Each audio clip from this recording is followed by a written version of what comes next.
ఓం విఘ్నేశ్వరాయ నమః. శ్రీమద్ రామాయణము అయోధ్యకాండ. దశరథుడు పుత్రకామేష్టి యాగం చెయ్యటము. సూర్యోదయము అయింది. వాల్మీకి ఆశ్రమానికి నారద మహర్షి వచ్చాడు. అతనికి వాల్మీకి మహర్షి అన్ని సపర్యలు చేసి లోకంలో పరాక్రమ జ్ఞాన సద్గుణాలలో సర్వశ్రేష్ఠుడు అయిన వారెవరు, అలాంటి వాడు ఉన్నాడా, ఉంటే అతని గురించి చెప్పమని అడిగాడు. దానికి సమాధానంగా నారదుడు నవ్వి ఇలా చెప్పాడు. సద్గుణాలలో సర్వశ్రేష్ఠుడు ఉన్నాడు. అతని పేరు శ్రీరామచంద్రుడు. అయోధ్యను ఏలుతున్నాడు అన్నాడు. తరువాత రామకథను సంగ్రహంగా వివరించి వెళ్ళిపోయాడు. నారదుడు చెప్పిన రామకథను పదే పదే మననం చేసుకుని వాల్మీకి అద్భుతం అమోఘం అనుకున్నాడు. అంతలో శిష్యుడు భరద్వాజుడు అక్కడికి వచ్చాడు. ఇద్దరూ స్నానానికి బయలుదేరారు. తమసా నదిని సమీపించారు. దారిలో ఒక చెట్టు మీద క్రౌంచపక్షుల జంటను గమనించాడు వాల్మీకి. చాలా ఉల్లాసంగా ఉన్నాయవి. ప్రేమోన్మత్తంగా ప్రవర్తిస్తున్నాయి. అంతలో ఒక బాణం వచ్చి జంటలోని మగపక్షిని కూల్చింది. ప్రాణాలు కోల్పోయి చెట్టుపై నుంచి కింద పడింది మగపక్షి. దానిని చూసి ఆడపక్షి రోదించసాగింది. అది చూసి వాల్మీకి జాలితో చలించిపోయాడు. ఆవేదన చెందాడు. ఆ ఆవేదన ఆవేశమైంది. తల తిప్పి చూశాడు. తన బాణానికి నేలకూలిన పక్షి కోసము పరుగు పరుగున వస్తున్న బోయ కనిపించాడు.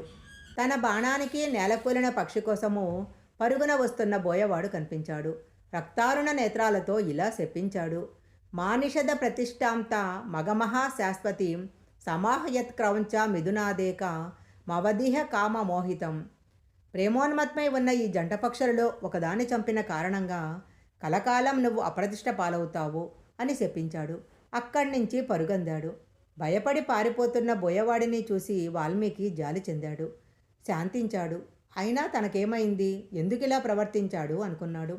తరువాత శాపాన్ని తలపోశాడు.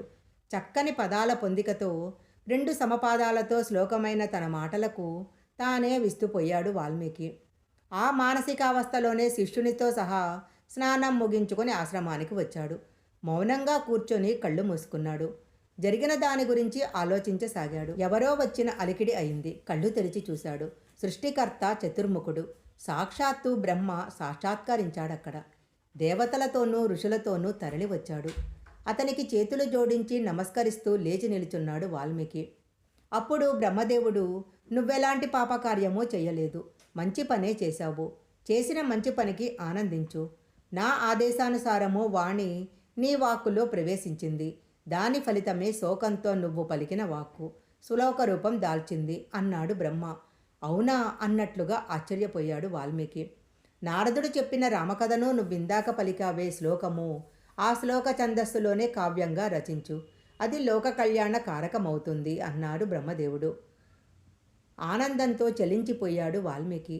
నా అనుగ్రహంతో రామకథలోని పాత్రలు ఏ ఏ పనులు చేపట్టింది, వారేం మాట్లాడింది, ఎలా ఆలోచించింది అన్నీ నీ దివ్య దృష్టికి అందుతాయి. అలా అందటమే కాదు, నా ఆశీస్సులతో నువ్వు రచించిన మహాకావ్యము ఈ విశ్వమంతటా వ్యాపించి కుల పర్వతాలు, సాగరాలు, సూర్యచంద్రులు ఉన్నంతకాలము వర్ధిల్లుతుంది. నీ కావ్యంతో సహా నువ్వు కూడా కీర్తివంతుడవవుతావు. తరువాత మా లోకాన్ని అలంకరిస్తావు అన్నాడు బ్రహ్మ. దైవానుగ్రహం అనుకుని వాల్మీకి తలవంచాడు. ఋషులు దేవతలతో సహా బ్రహ్మ అదృశ్యుడయ్యాడు. బ్రహ్మోపదేశానికి ఆదేశానికి ఆనందించి వాల్మీకి రామకథను రచించటానికి సిద్ధమయ్యాడు. ధ్యాన నిమగ్నుడయ్యాడు. రామకథ మొత్తము అతని కళ్ళకు కట్టినట్లు కనపడసాగింది.